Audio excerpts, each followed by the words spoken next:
Sinuportahan mo yung desisyon ko na magpunta tayo dito. Alam mo naman na ganda leche-leche ang buhay natin sa Maynila. Sinubukan ko naman lahat pero wala talaga eh.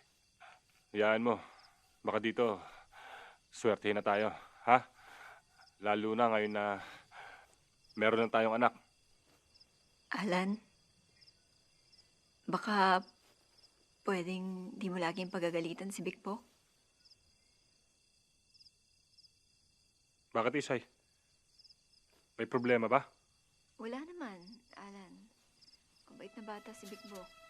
Susundin niya lahat ng sasabihin mo. Gusto lang naman niya matuwa ka sa kanya. Isay naman. Lagi na lang natin itong pinagtatalunan eh. Di ba pinag-usapan na natin to? Tinatanggap ko naman lahat ah. Andiyan naman yung bata. Pero huwag mo naman akong piliting mahalin ko yun dahil hindi naman yun akin. Ganun lang yung kasimple at alam mo na yun. Kung hindi mo siya kayang tanggapin bilang isang tunay na anak, baka pwede mong pagpasensyahan yung mga pagkukulang niya sa'yo.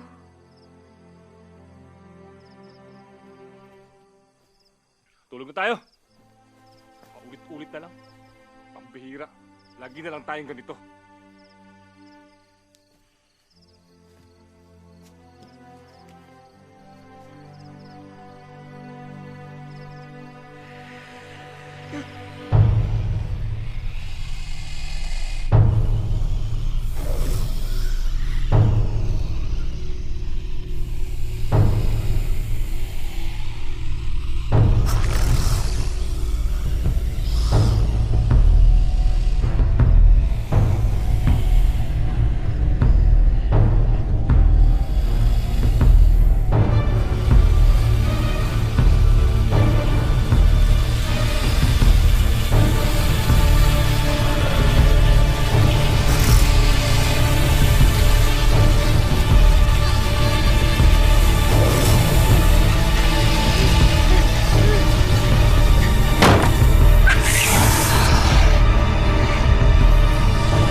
Lapit na ba tayo? Saan ba tayo pupunta? Pre, sana. Ray? Alam muna tayo. Kasi 3 oras pa yung center eh. Aling Epang! Aling Epang! Baby. Baby. Sino sila? May kailangan lang po kami.